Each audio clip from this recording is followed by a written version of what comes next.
بسم اللہ الرحمن الرحیم۔ السلام علیکم۔ آپ دیکھ رہے ہیں عثمان کسانہ کا یوٹیوب چینل۔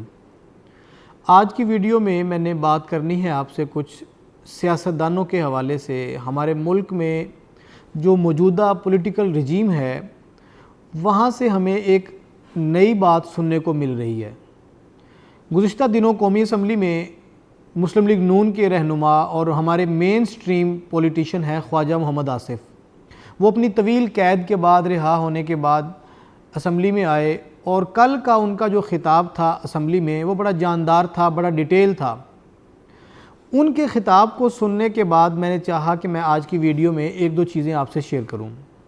خواجہ آصف صاحب نے اپنی گفتگو میں، اپنے خطاب میں ایک بات کہی کہ ہاں واقعی میرا سافٹ ویئر اپڈیٹ ہو چکا ہے۔ اب یہ جو بات ہے سافٹ ویئر اپڈیٹ ہونا سیاستدانوں کا، یہ ہمیں بہت سی باتوں کی خبر دیتا ہے۔ خواجہ سعد رفیق جب جیل سے آئے تھے قومی اسمبلی میں، انہوں نے ایک تقریر کی تھی، اور خواجہ سعد رفیق اپنی اس تقریر میں پرانا والا سعد رفیق نہیں لگ رہے تھے، وہ ایک بدلا ہوا سعد رفیق تھا۔ اب خواجہ سعد رفیق کے بعد خواجہ آصف جب اسمبلی میں آئے ہیں نیب کی کسٹڈی سے جیل کاٹنے کے بعد، انہوں نے جو تقریر کی ہے یہ بھی ایک بدلا ہوا خواجہ محمد آصف ہے۔ ان دو تقریروں کو سامنے رکھتے ہوئے ہم بڑا خوبصورتی کے ساتھ، بڑا آسانی کے ساتھ غور کر کے انالیسز کر سکتے ہیں کہ ہمارے سیاستدانوں کا سافٹ ویئر اپڈیٹ کہاں ہوتا ہے۔ آپ سعد رفیق کی پرانی تقریریں اٹھا کے دیکھیے، بطور اسٹوڈنٹ لیڈر، بطور امیدوار قومی اسمبلی، بطور رہنما مسلم لیگ نون، یہ وہی سعد رفیق ہیں جنہوں نے ایک لوہے کے چنے کی ٹرم ایجاد کی تھی۔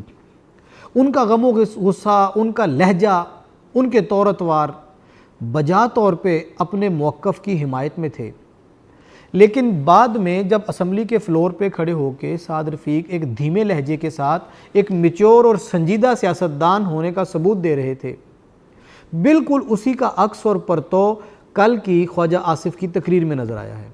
خواجہ آصف بھی وہ شخصیت ہیں جنہوں نے شرم ہوتی ہے، حیا ہوتی ہے کی ٹرم ایجاد کی تھی، اور جن بینچوں پہ وہ آج کھڑے ہیں اس وقت یہاں پہ تحریک انصاف تھی، خواجہ آصف حکومت کے بینچوں پر تھے، اور ان کا لب و لہجہ، ان کا انداز سننے اور دیکھنے والا تھا۔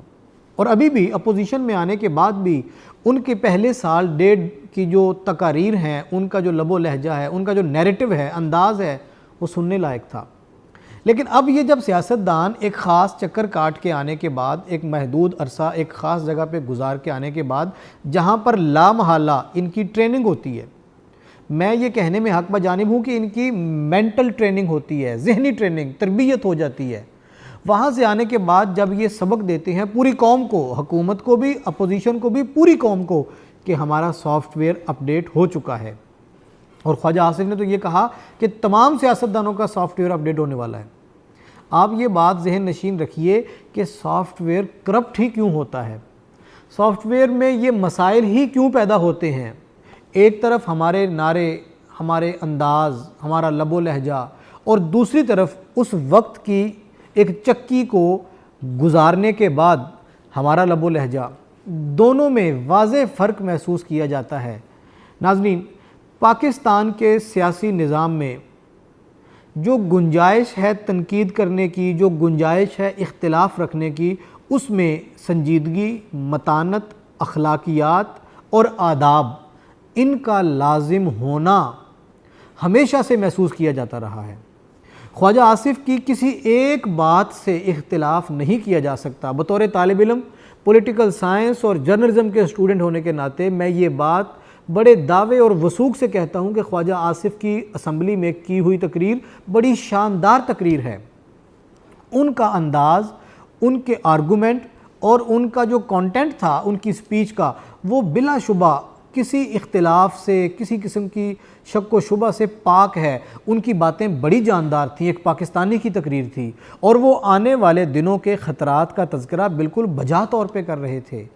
لیکن سوال پھر وہی ہے، خواجہ آصف ہوں یا خواجہ سعد رفیق ہوں یا کوئی اور سیاستدان ہو۔ ابھی چند دنوں بعد خورشید شاہ صاحب کے حوالے سے بھی اسی طرح کی توقعات کا اظہار کیا جا رہا ہے کہ جب وہ فلور آف دی ہاؤس آئیں گے وہ بھی اس طرح کی گفتگو کریں گے۔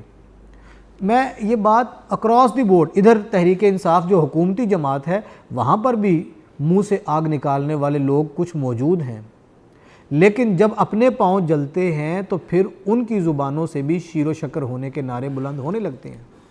ہمارے سیاستدانوں کو اپنے طور اتوار میں، اپنے انداز میں ایک کانسٹنٹ، ایک مستقل رویہ اپنانا چاہیے، خاص طور پہ ہماری نوجوان نسل کی تربیت کے لیے، نئی نسلوں کے لیے جو واچ کرتے ہیں، جو دیکھتے ہیں اسمبلی کی گیلری میں بیٹھ کے یا ٹیلی ویژن اور موبائل کی سکرین پہ، جہاں بھی یہ لوگ اپنے سیاستدانوں کو دیکھتے اور سنتے ہیں۔ میں بڑی خاص بات آپ سے دوبارہ سے عرض کر رہا ہوں کہ سعد رفیق صاحب کی وہ تقریر جب وہ جیل سے واپس آئے تھے اسمبلی میں، وہ تقریر اور خواجہ آصف کی اب یہ والی تقریر جو جیل سے آنے کے بعد انہوں نے کی ہے، دونوں تقریروں کا متن ایک لگتا ہے، دونوں تقریروں کا کانٹینٹ ایک جیسا ہے، ملتا جلتا ہے، اور سبق بھی ایک ہے کہ ہمیں ماضی سے سیکھ کر مستقبل کے لیے ایک پیج پہ آنا چاہیے۔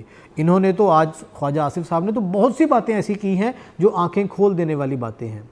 ہمیں ہمارے سیاستدانوں کو، سب کو، پوری قوم کو ہمیشہ اپنے اداروں کے ساتھ، اپنی قوم کے ساتھ، اپنے ملک کے ساتھ مخلص رہنے کی کوشش کرنی چاہیے۔ یہ بات شاید مجھے کرنی نہیں چاہیے کہ کوشش کرنی چاہیے، مخلص تو ہر کوئی ہوتا ہے، لیکن پھر بھی گنجائش موجود ہے، مزید ہمیں کوشش کرتے رہنا چاہیے۔